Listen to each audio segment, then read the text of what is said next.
Hi mga ka-senior.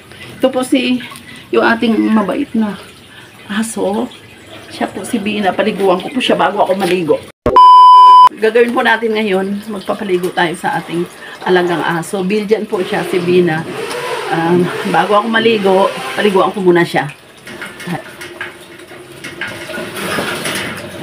Linisin ko muna yung kulungan niya bago ko siya paliguan.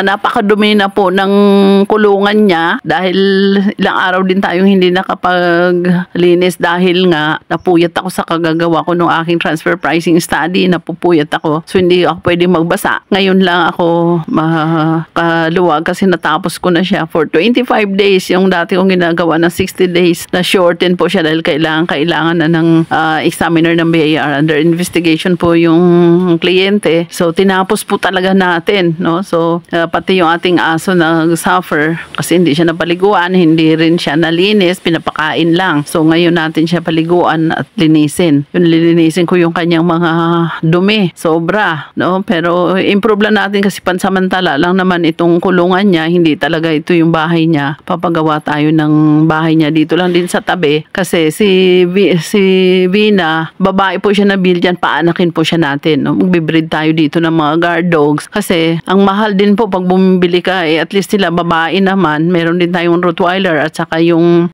German Shepherd. Yung Rottweiler natin sa susunod, ipapakita ko sa inyo na bubuntis na rin. No? So, ito siya. Medyo matagal-tagal lang ang paglinis kasi sobrang dumi nga dahil ilang araw hindi sila na linis. Pero sa pag-aalaga po kasi ng mga hayop, kailangan po talaga tiyaga. No? At saka hindi ka maarte kasi madumi talaga sila, mabaho. So, ito na po, nalinis ko na yung kanyang kulungan. So, ang sunod, siya naman ang paliguan ko. Kasi kung hindi mo muna linisin yung kulungan, balik na naman siya sa kanyang dumi. Kaya, ginawa natin, linis muna. Ayaw na pumasok. Oh, tingnan nyo. Ayaw na niyang pumasok. Gusto na niya sa labas. Kaso lang, pag nasa labas siya, lahat naman kinukut-kut niya. O yung mga basura, kung ano-anong mga basahan. Sabunan po natin siya kasi yung mga dumi sa katawan niya nagkadikit-dikit na. So at saka at least na-refresh siya. Si Bina po ay isang Belgian na aso. Acrobatic po siya, no? Kaya yung mga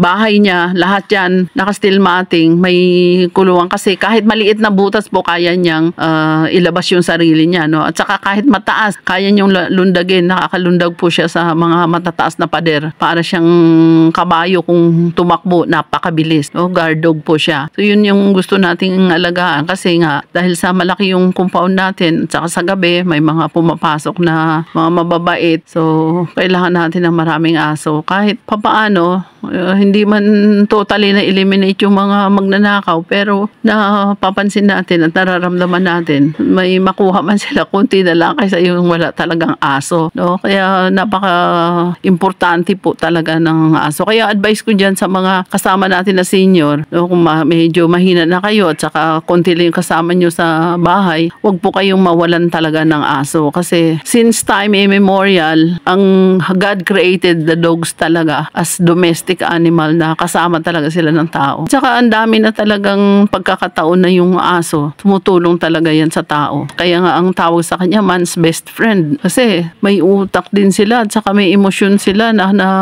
ano din sila sa kanilang mga amo, no? Kung sino nagpapakain sa kanila.